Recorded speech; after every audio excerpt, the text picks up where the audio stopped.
In the tumultuous tapestry of medieval history, few figures shine as brightly or as fiercely as Richard I of England, known to the world as Richard the Lionheart. He grew into a man of striking appearance, tall and muscular, with reddish-blonde hair and piercing eyes that commanded respect. Richard was not merely a warrior, but also an educated nobleman who composed poetry and appreciated the songs of troubadours.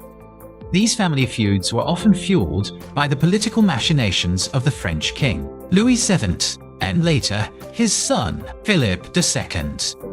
He earned a reputation for ruthlessness, tearing down the castles of those who dared to defy his authority.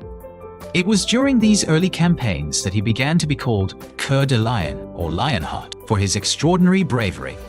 In 1189, after years of intermittent warfare against his father, Richard allied with Philip II of France to defeat Henry II. Richard was crowned King of England on September 3, 1189, in a lavish ceremony at Westminster Abbey. Richard immediately took the cross, vowing to lead a crusade to reclaim the Holy Land. To fund this massive expedition, he emptied the treasury and sold offices, famously declaring he would sell London itself if he could find a buyer. Their journey was not without delay. They spent the winter in Sicily, where tensions flared between the two monarchs. It was in Sicily that Richard's mother brought him his future bride, Berengaria of Navarre. Leaving Sicily, Richard's fleet was scattered by a violent storm, and several ships were wrecked on the shores of Cyprus. The island's ruler, Isaac Komnenos, took the survivors prisoner and seized the treasure, inciting Richard's wrath. This conquest provided a vital supply base for the crusade and added to Richard's legend. Even from his sickbed, Richard commanded the assault, allegedly picking off guards on the walls with a crossbow. The city of Acre finally surrendered on July 12, 1191, a major victory for the Crusaders. Philip II, suffering from poor health and tired of Richard's dominance, decided to return to France.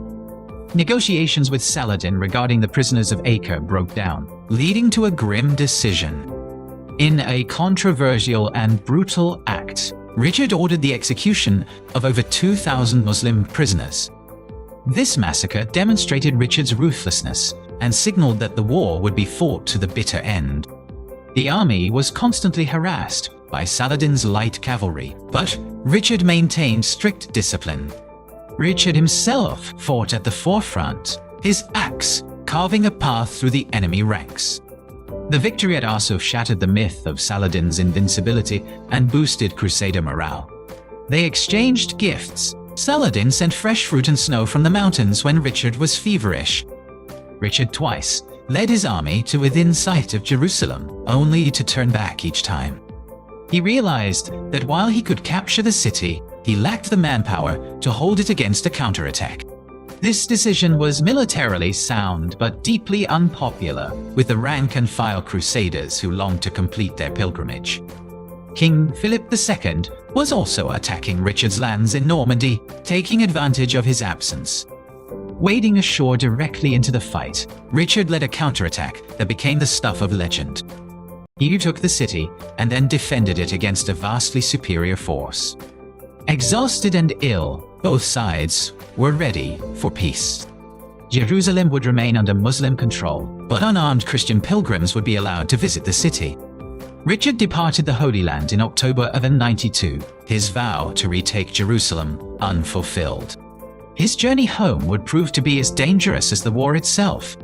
He disguised himself as a kitchen servant, but his regal bearing and expensive ring betrayed him. Leopold handed Richard over to the Holy Roman Emperor, Henry VI, who demanded a king's ransom. The ransom was set at 150,000 marks, twice the annual income of the English crown. He returned to England to find his brother John had allied with Philip II. Remarkably, he forgave John, saying, "Think no more of it. You are only a child who has had evil counselors." To demonstrate he was still the anointed king, Richard was crowned a second time.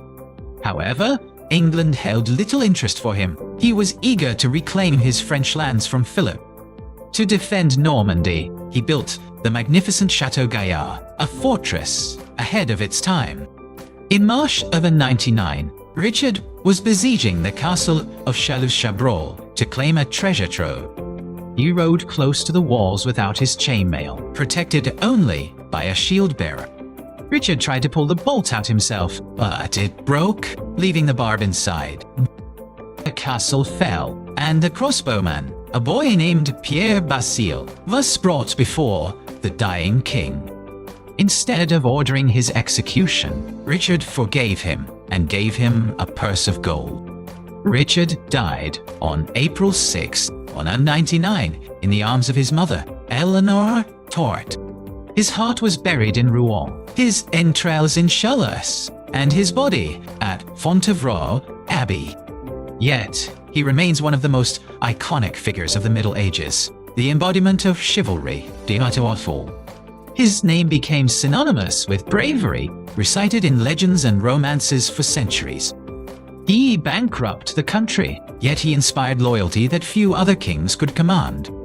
King John, who succeeded him, would soon lose most of the lands Richard had fought to keep. But the legend of the Lionheart endured, outliving the empire he ruled. In the end, Richard I was a man of his time, violent, pious, ambitious, and heroic. The Crusader King who fought Saladin remains an enduring symbol of the warrior spirit. His military innovations, particularly in castle building, influenced fortifications for generations. The sheer force of his will held together a fractious coalition of European powers. Richard's return to England was greeted with jubilation, a testament to his charisma. This leadership style earned him the undying love of his soldiers. However, his recklessness also placed him in constant danger, ultimately leading to his premature death. The irony of a great warrior dying from a minor wound in a skirmish adds a tragic note to his saga. This final act of violence underscores the brutal world in which Richard lived. His sexuality has also been a subject of historical debate, adding another layer to his intrigue. Regardless of the details of his private life, his public persona was that of the ultimate warrior king. Even his enemies, the Saracens, used his name to frighten their children into silence long after he was gone. Such was the fear and respect he inspired in the Holy Land. Richard's life was a whirlwind of action that left little time for administration or peace. He was a meteor that blazed across the medieval sky, burning bright and fading fast. He represents the apex of the crusading ideal, for better or for worse. Richard III, the Lionheart, remains the eternal king of the imagination. His tomb in Fontevraud is a place of pilgrimage for those who admire the Age of Knights. He is the roar of the battle, the song of the troubadour, the storm on the sea. Richard the Lionheart, a name that echoes through eternity. And so, the story of the Crusader King comes to its end, but his legend lives on. He was a man who lived by the sword and died by the bow, a warrior to the last. His journey defined a century and captivated a millennium. He stands as a testament to human ambition and the enduring power of the warrior ethos.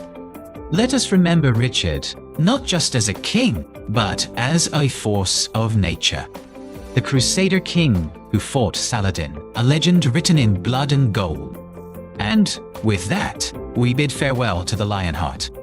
May his turbulent soul find the peace he seldom knew in life. Fin Train.